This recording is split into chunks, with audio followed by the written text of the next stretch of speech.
আজ আমি আলুর দম করছি, নেপালি আলুর দম কালো জিরে দিয়ে। কড়াই এবার তেল দিয়ে দিচ্ছি, সর্ষের তেল দিয়ে দিলাম। তেলটা ভালো করে গরম হবে, তারপর আমি কালো জিরে দিয়ে দেবো। একটু বেশি তেল লাগে আলুর দমে। এদিকে আমি গুছিয়ে নিয়েছি টমেটো, ধনেপাতা, কাঁচা লঙ্কা চিড়ে নিয়েছি।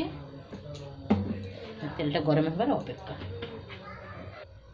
এখানে আমার তেল গরম হয়ে গেছে, গ্যাসটা একটু কমিয়ে দিলাম, মিডিয়াম করে দিলাম। একটু কালো জিরেটা বেশি এখানে দিয়ে দিলাম, 1.5 চামচ কালো জিরে। খুব সুন্দর একটা সেন্ট আসছে। এবার আমি কাঁচা লঙ্কাটা দিয়ে দেবো। এখানে টমেটো দিয়ে দিলাম একটু।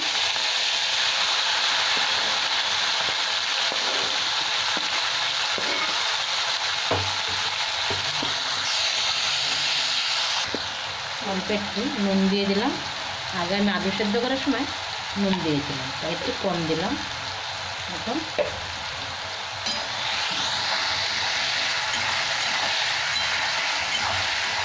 এবার আমি হলুদ দিয়ে দিলাম।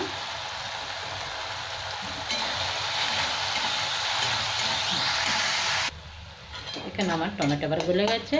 এবার আমি ভেজে রাখা আলুটা দিয়ে দিলাম। একটু আরও 2 মিনিট ভালো করে কষে নেব টমেটোর সাথে। তারপরে একটু জল দেবো আমি।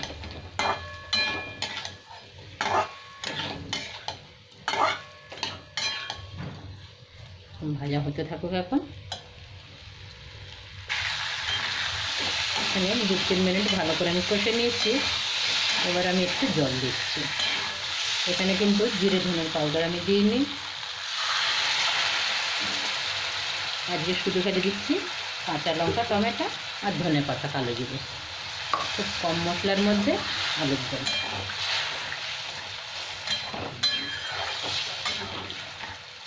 এবার আমি একটু ঢাকা দেবো 2 মিনিট আরও।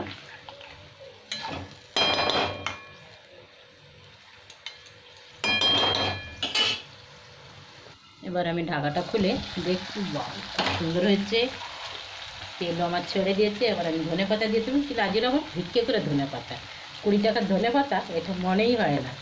আর দেখতে শুকনো বেরিয়েছে, দিয়ে দিলাম যা ছিল। এবার আমার হয়ে গেছে, গ্যাস বন্ধ করব। এটা নেপালি আলুর দম খুব সুন্দর হয়েছে, কিন্তু পুরো ঘর আমার, খালি রান্নাঘরটা কালো জিরে, মানে কালো জিরের সেন্ট হয়ে গেছে। আপনাদের যদি এই ভিডিওটা ভালো লাগে তাহলে অবশ্যই লাইক, সাবস্ক্রাইব, কমেন্ট, শেয়ার অবশ্যই করবেন। ধন্যবাদ।